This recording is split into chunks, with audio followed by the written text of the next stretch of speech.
വിജയിന്റെ അവിഹിതം കാരണം വിജയ് ജയിക്കില്ല എന്നാണ് എല്ലാവരും പറയുന്നത്. പക്ഷെ തെറ്റായ ഒരു കാര്യമാണ്. വിജയ് വൻസ് CM ആവില്ലായിരിക്കാം, പക്ഷെ വിജയ് ഉറപ്പായിട്ടും ഡെപ്യൂട്ടി CM ആവും. വിജയ് ഡയറക്റ്റ് CM എന്തായാലും ടാർഗറ്റ് ചെയ്യുന്നില്ല. കാരണം ഗ്രൗണ്ട് കേഡർ വീക്കാണ്, പൊളിറ്റിക്സിൽ എക്സ്പീരിയൻസ് ഇല്ല, പുതിയ പാർട്ടിയാണ്. അതുകൊണ്ട് ഫുൾ റിസ്ക് അവോയ്ഡ് ചെയ്യുകയാണ്. ചിലവരെങ്കിലും വിചാരിച്ചിട്ടുണ്ടാവും ഒരു MLA എങ്കിലും ആവുന്നുള്ളത്. പക്ഷെ അങ്ങനെ വെറും ഒരു MLA അല്ല വിജയ് ആവുക. ഒരു 80 സീറ്റ് എങ്കിലും വിജയ്ക്ക് കിട്ടിയാലേ നെഗോസിയേഷൻ എന്തായാലും വിജയ്ക്ക് കഴിയുള്ളൂ. പക്ഷെ TVKന്റെ ശരിക്കത്തെ ടാർഗറ്റ് 20 മുതൽ 40 സീറ്റ് വരെയാണ്. ഒരു പവർ നെഗോഷിയേറ്റ് ചെയ്യാൻ ഇത് തന്നെ ധാരാളം. CM ആയില്ലെങ്കിലും പവർ കൺട്രോൾ പോസിബിൾ ആണ്. DMK AIDMKയും മെജോറിറ്റി എന്തായാലും മിസ് ചെയ്യും. അവിടെ വിജയ് സപ്പോർട്ട് ചെയ്യും. സപ്പോർട്ട് ചെയ്യുമ്പോൾ അവിടെ കണ്ടീഷൻ എന്തായിരിക്കും?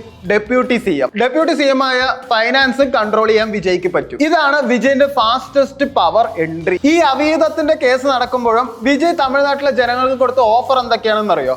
വിജയ് ജയിച്ചാൽ 6 സിലിണ്ടർ 6 മാസത്തേക്ക് ഫ്രീ ആയിട്ട് ഓരോ കുടുംബത്തിനും നൽകും. അതുപോലെ 18 വയസ്സ് കഴിഞ്ഞ എല്ലാ പെൺകുട്ടികൾക്കും 2500 രൂപ വെച്ച് കൊടുക്കാൻ തുടങ്ങി. ഇപ്പൊ വിവാഹം നടക്കുന്ന എല്ലാ പെൺകുട്ടികൾക്കും 3/4 പവൻ സ്വർണവും ഫ്രീ ആയിട്ട് കൊടുക്കാൻ തുടങ്ങി. ഇങ്ങനെയൊക്കെ കൊടുക്കുമ്പോൾ ആരാണ് വോട്ട് ചെയ്യാണ്ടിരിക്കുക?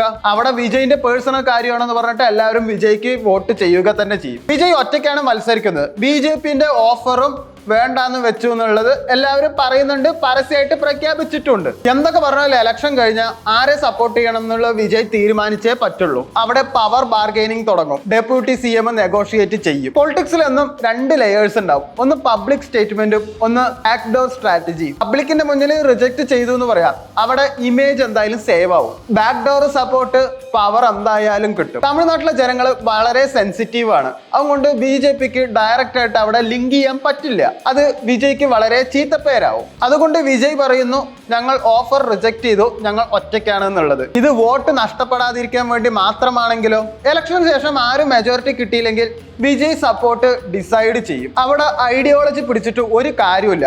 പവർ തന്നെയാണ് മുഖ്യം. അവിടെ ഒഫീഷ്യലി അലയൻസ് ഉണ്ടാവില്ല, പക്ഷെ പ്രാക്ടിക്കൽ സപ്പോർട്ട് എന്തായാലും ഉണ്ടായേ പറ്റുള്ളൂ. അവിടെ വിജയ്ക്ക് ഡെപ്യൂട്ടി CM ആവാം, ലോങ് ടേം പൊളിറ്റിക്കൽ എൻട്രി സ്ഥിരപ്പെടുത്താം. അതുകൊണ്ട് ഇലക്ഷൻ വരെ ഇൻഡിപെൻഡന്റ് ഇമേജ് ആണ് വിജയ്ക്ക് ഏറ്റവും നല്ലത്. ഇലക്ഷന് ശേഷം കാൽക്കുലേറ്റഡ് സപ്പോർട്ടും ആവും. വിജയ് BJPയെ റിജക്ട് ചെയ്തത് വേണച്ച ഒരു അവസാനമായിരിക്കില്ല, അതൊരു പൊളിറ്റിക്കൽ മൂവ് ആണെങ്കിലോ. പൊളിറ്റിക്സിൽ നോ എന്ന് പറയുന്നത് പലപ്പോഴും നോട്ട് നൗ എന്ന് പൊളൈറ്റ് വേർഷനിൽ മാറാറുണ്ട്. പബ്ലിക്കിൽ ഫൈറ്റ്, ബാക്ക് സ്റ്റേജിൽ ഡീല്, അതന്നെയാണ് പൊളിറ്റിക്സ്.